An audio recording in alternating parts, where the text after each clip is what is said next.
जगत के लोग पहुंच के प्रोत्साहित करने के लिए आए अजय जायसवाल जी को, जो कि ये प्यार तेरा पिक्चर बना रहे हैं। ऐसे ही एक नाम, बहुत ही चर्चित नाम है भोजपुरी जगत में, काका जी। काका जी नमस्कार, लोकमित्र न्यूज़ चैनल पे आपका स्वागत बा। रहुआ बताइए कि आज यहाँ इतना सारा शूटिंग चालू हुआ, आपके मित्र अनिल तिवारी जी का एल्बम शूट होता है, आपका इतना व्यस्तता रहते हुए भी आप इतना टाइम निकाल के आए, ये क्या मतलब कौन प्यार, कौन मतलब कि उत्तर भारतीय प्रति इतना खिंचाव हुआ? सबसे पहले आपके न्यूज़ चैनल की तरफ से हम भोजपुरिया काका अरुण सिंह, तमाम दर्शक भोजपुरी श्रोता के, उत्तर प्रदेश बिहार के पूरे हमारे 125 करोड़ देशवासी को छठ पूजा के साथ साथ दीपावली की हार्दिक शुभकामना बा। और ये आप जो अभी आप कहनी है कि अनिल तिवारी जी हमारे बहुत करीबी मित्र श्रीनाथ तोवाल और राकेश वर्मा जी, तो तीनों भाई हमारा इतना करीबी हमें कि हम अपने आप को रुक ना पानी है, जबकि हमारे 3 फिल्म की आज मुहूर्त था, अभी भी हम मुहूर्त नहीं जा रहा है। के साथ साथ कल चाह ये एल्बम हिट होके भाई लोग के तमाम हमारा तरफ का आशीर्वाद का प्यार।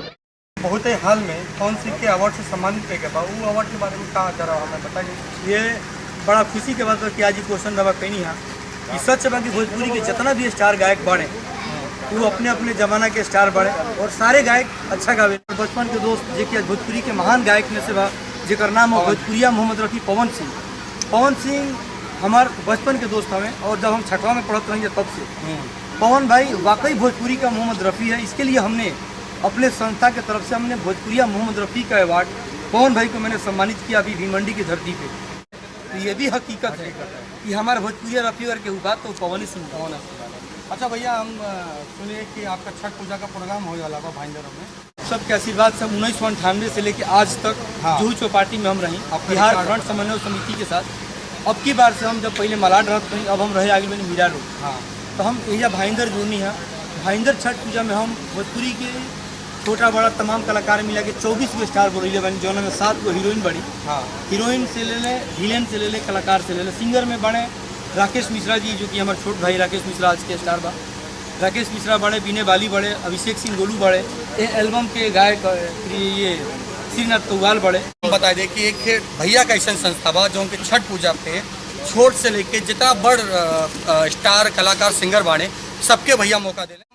आपका नेक्स्ट जौन आवे वाला प्रोजेक्ट बा ओकरे बारे में 2 मिनट। अपना आरा जिला जहाँ से हम हैं, हाँ, वही जहाँ हमें को प्रोग्राम करो जो में 45 गो स्टार गायक के। अरे बाप, बिहार के इतिहास में पहला ही प्रोग्राम रहे जो में 45 गो स्टार गायक और 117 लोग तो हम सम्मानित कर रहे हैं अपना आरा जिला की धरती से, जो में पुराना गायक से ले ले दुरान काका से लेके भरत शर्मा व्यास विष्णु। हमारा आवे वाला प्रोजेक्ट अभी बाटे जो ना फिल्म का नाम है बाप रे बाप, और एगो अभी फिल्म कहनी है संतोष मिश्रा जी के साथ जो का नाम है पहली नज़र के सलाम।